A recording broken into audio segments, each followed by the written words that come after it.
So it's late for me. The sun doesn't set in Montana in the summertime until pretty late. It was a really hot day today, and I'm struggling to sleep. So I figured I'd take a minute and just talk about a topic that has come up recently in multiple instances, and that is starting your own business. So I've spoken at length about some of the things you can expect to happen in the near term and midterm in terms of the economy and the need to move to a more rural area and be more self-sufficient economically and in other ways as well. And so in the confluence of this information, it is what has happened is that some people, whether this has been from the things I've said or otherwise, some people are now attempting to start their own businesses. And I just want to talk about this for a minute because it's one of many examples of things in which we have to be very careful. Things in which it's very easy to misstep and cause a great deal of pain and misfortune for yourself and those you care about. Okay, so principle one is that this, like so many other things, is successive. If you're struggling in a normal employment situation, it is all the more unlikely that you're going to succeed in being self-employed. Self-employment is a wonderful thing for those that can do it successfully, but it requires an awful lot more than a normal employment situation. The vast majority of employees, or I should just say people, the vast majority of working people are W-2 employees. They're working for someone else, usually in a well-established business. And when you're in that situation and you've never experienced the alternative, it's very easy to misunderstand or completely miss just how much more it takes to be the boss. It is insane. It's the only way to really get it is to do it. It's so much more. I mean, you clock in, you clock out, you go home, you stop thinking about work. You fully lean on the fact that your check's going to be there on payday. You do your assigned duties and you don't have to think about anything else. When it's your company, everything is on your mind all the time. And everything matters all the time. You don't clock in, you don't clock out. You're always on the job. You're on the job when you're sleeping. If you wake up at 2 a.m. with an idea, you've got to write it down and then go implement it and think about it. It takes a massive, massive increment of discipline, of motivation, of ability to get back up when you get knocked down. It's a terrible thing. It's really quite far beyond what most people can handle. And even those few that can wouldn't want to. And this is a good segue into principle 2. Think about how much money you can make working for someone else versus working for yourself. Now, this is one of many situations where an understanding of complexity is extremely helpful, but it's no surprise that in and of itself is pretty complicated. So here's the long and short of it. As time goes by, it's harder and harder to solve problems. Excuse me, I'm not sure why I'm so congested. It's harder and harder to solve problems. And that means the resources needed to do it, they increase. Some of these resources are monetary. It used to be that you could get a really sweet business off the ground with hardly anything in startup funds. I remember hearing from an old boss of mine that he started a very successful company by taking one summer off of work, and him and 2 other guys just sat in a basement and coded all summer. As time goes by, those opportunities are more and more rare, and exponentially so, it turns out. And the quantity of resources required to do this sort of thing has just gone through the roof. And I'd say right about now, if you've got less than $2 million in capital, it's very unlikely that you're going to be successful in spinning anything worthwhile up. Now, some people will push back against that and say that's ridiculous. There are different kinds of businesses. There are what we call Main Street businesses. So that's something like a laundromat or a restaurant. That's something where your time as the owner is never going to be freed from running the day-to-day aspects of the business. And another property of that is that it's not really ever going to scale very much. It is what you've got. So that kind of business, sure, you can start it up on nothing. But the question is, what are you ever going to make on it? And one unfortunate aspect of this quality of business is that it's hardly ever the case that you make more money than the people you employ.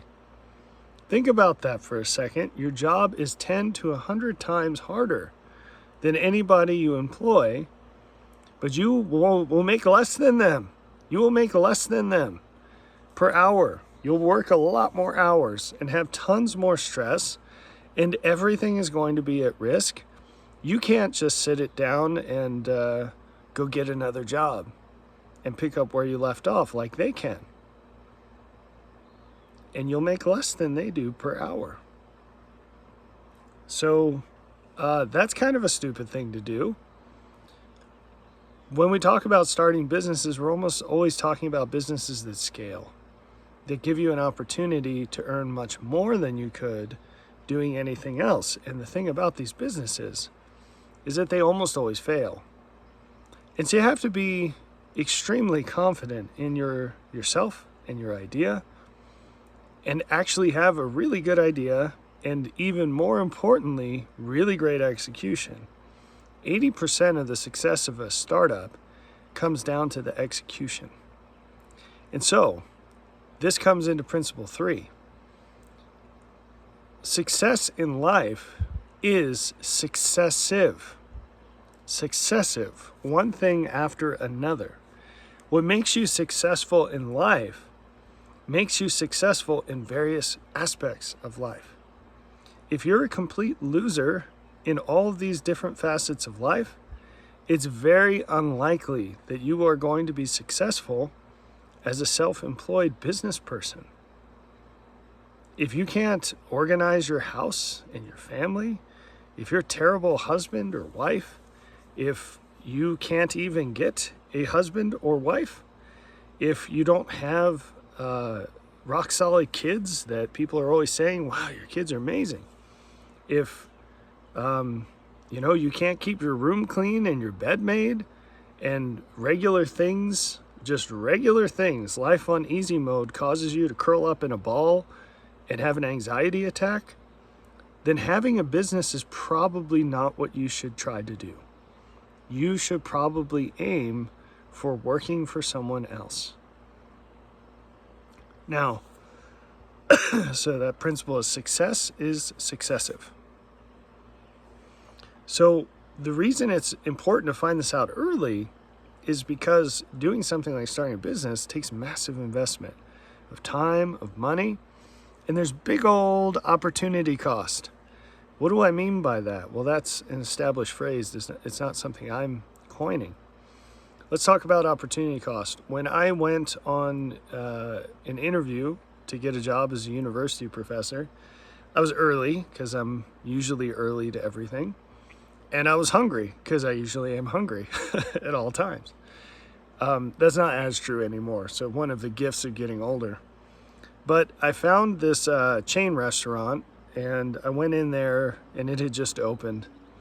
And I was just going to eat a relaxed lunch because I didn't have anything on my schedule, and I knew it was going to be packed and stressful. So I was just trying to get in a little food and not so intense situation before that. It was just me and the only other person working at the restaurant. So we were chatting, and she was a bartender. at this restaurant, and she said that she asked what I was in town for, and we were talking about that. She said, oh, well, I took a semester of classes. I ended up dropping out because I realized that I was making more money as a bartender than anyone I knew that had the degree that I was obtaining. And so I realized that there was this huge cost of tuition and time spent doing something other than working. And so I dropped out and just did bartending full time.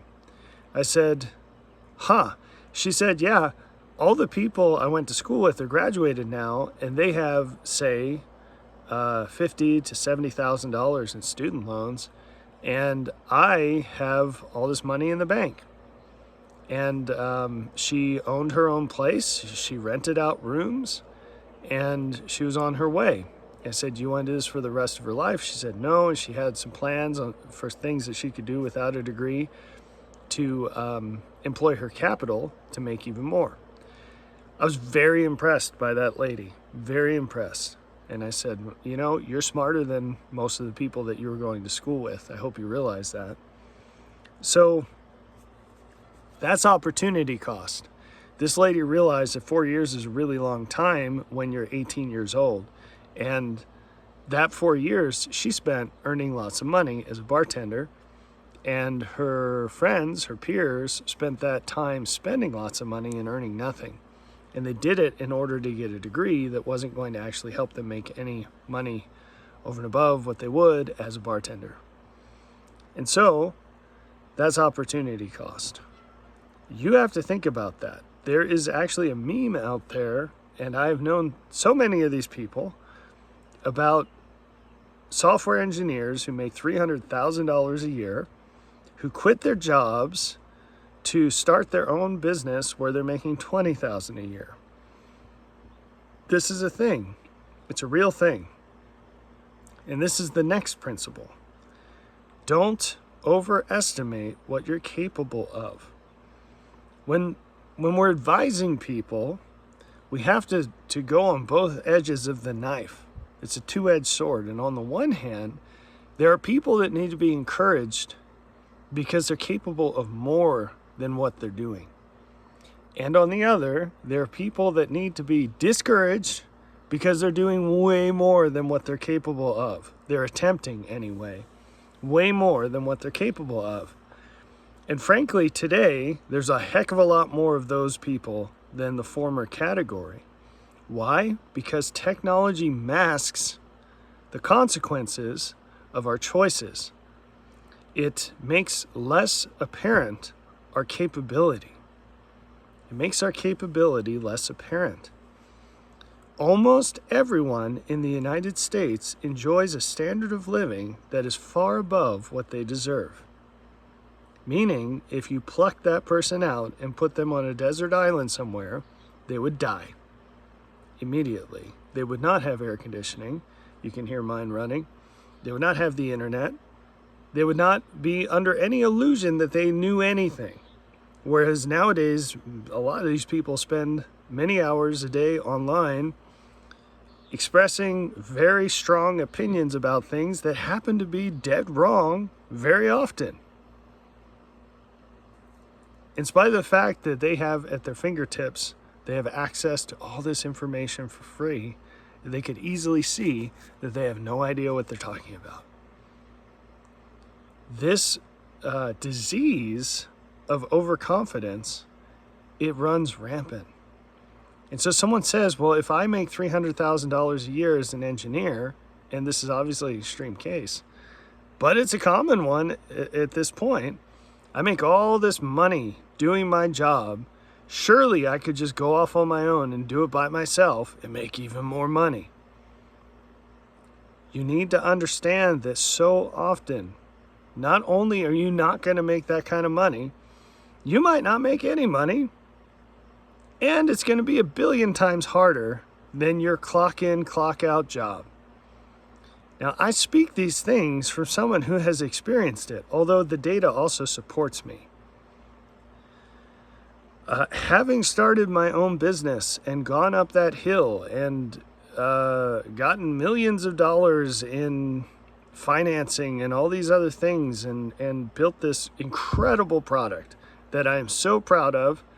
There's a huge, like, I could write a 20-page technical document on all the impossible problems we solved. And yet, if I could go back in time, I'd slap myself silly and lay out a spreadsheet and show myself 10 years ago how much more money I would make and how much more peace of mind I would have by just working a regular job as a regular developer. Now, that being said, I was never a regular developer. I've always been able to code circles around the people that I work with. I'm really good at it.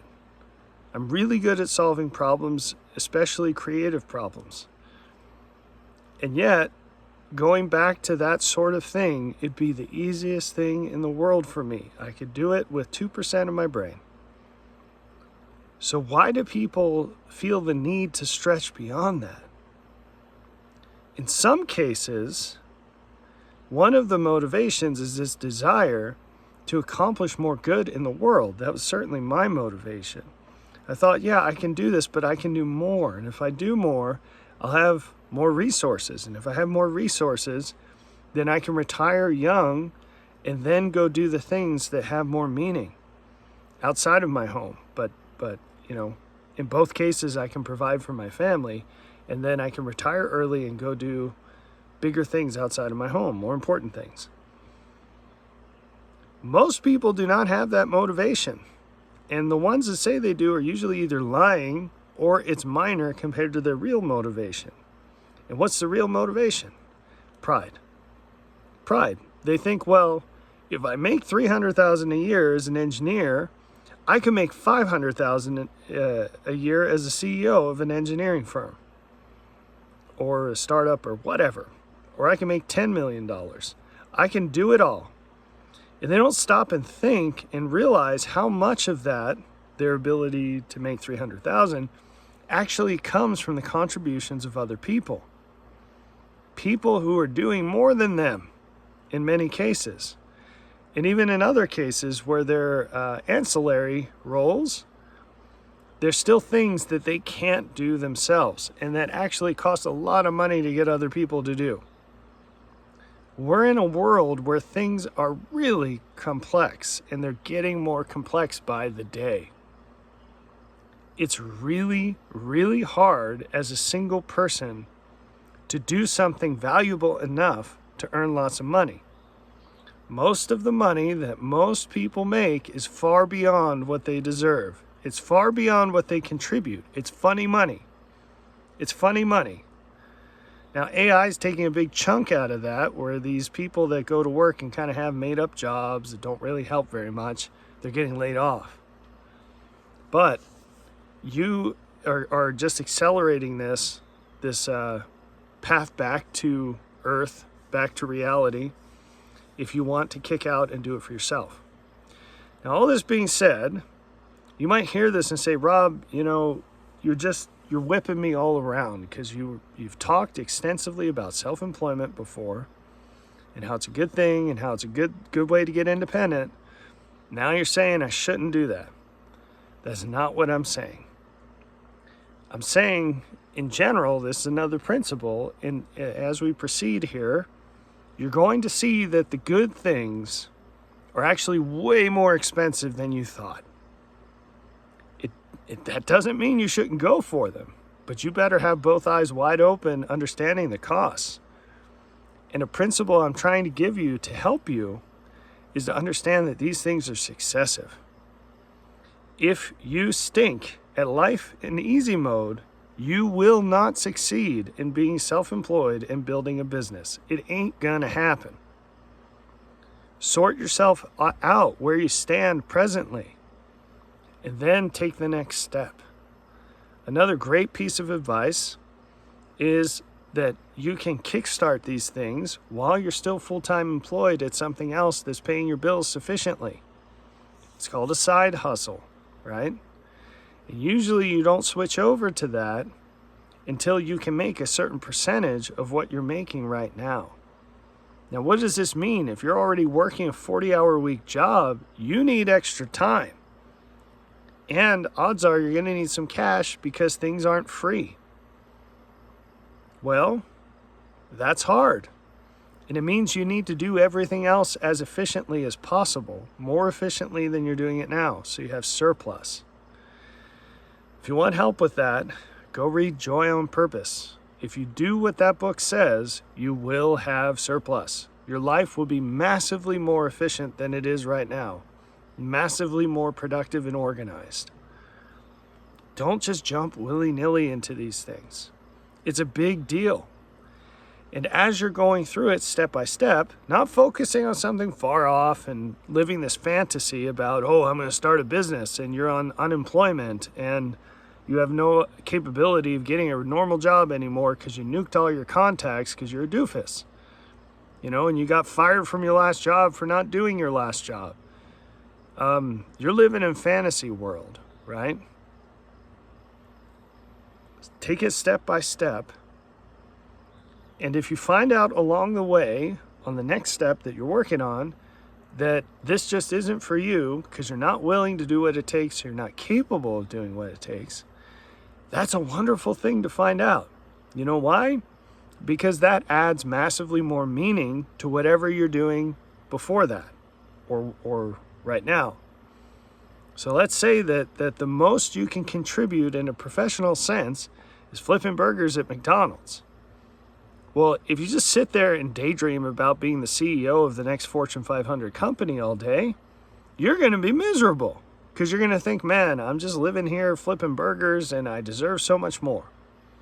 If you find out you don't deserve so much more, guess what? You can find a whole lot of meaning in flipping burgers if that's the best you can do. And you can cross everything else off your list. And that's a really great thing.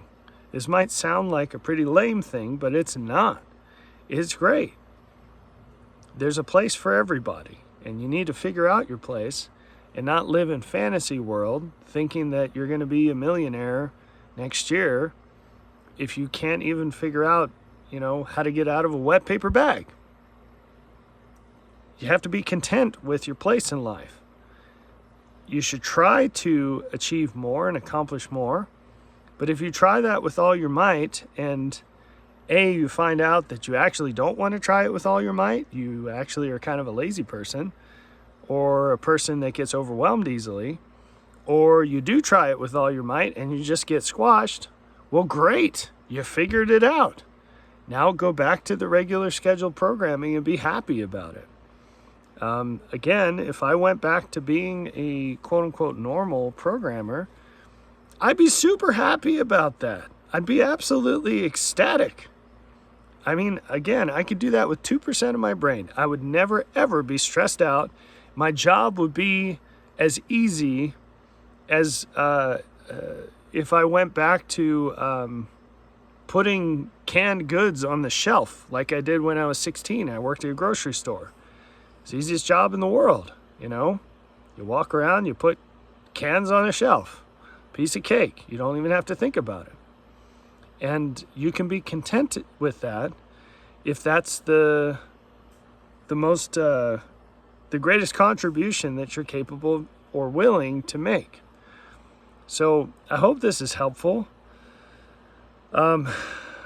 Just one other thing, as we lose the light here, as we proceed into the future, what you're going to find is that good things cost a lot more than you thought they did. And whether this is moving or anything else, as people strive for these things that they don't have in situations that they don't have, there will be many people who find themselves without the resources to get what they want. There is no way. They cannot see any path. The good news is that the Lord can work miracles. The bad news is that there's a cost to miracles, and it's really high. It's all part and parcel of helping us understand the value of things. So don't get discouraged if you see barriers between where you are and where you want to be, but absolutely do crank up the heat. Crank up the heat, crank up the intensity in your life, and realize that you can't just keep playing the game in normal mode and encounter exceptional outcomes. It doesn't work like that. So think about what you want, make a plausible plan to get there. If you don't know the next step, you hit a wall and you get stuck, that's when you pray. But God blesses people who are doing everything that they can. If you're not doing everything you can, or you're living in la-la land because you're denying obvious reality that's all around you, you're not going to find those blessings.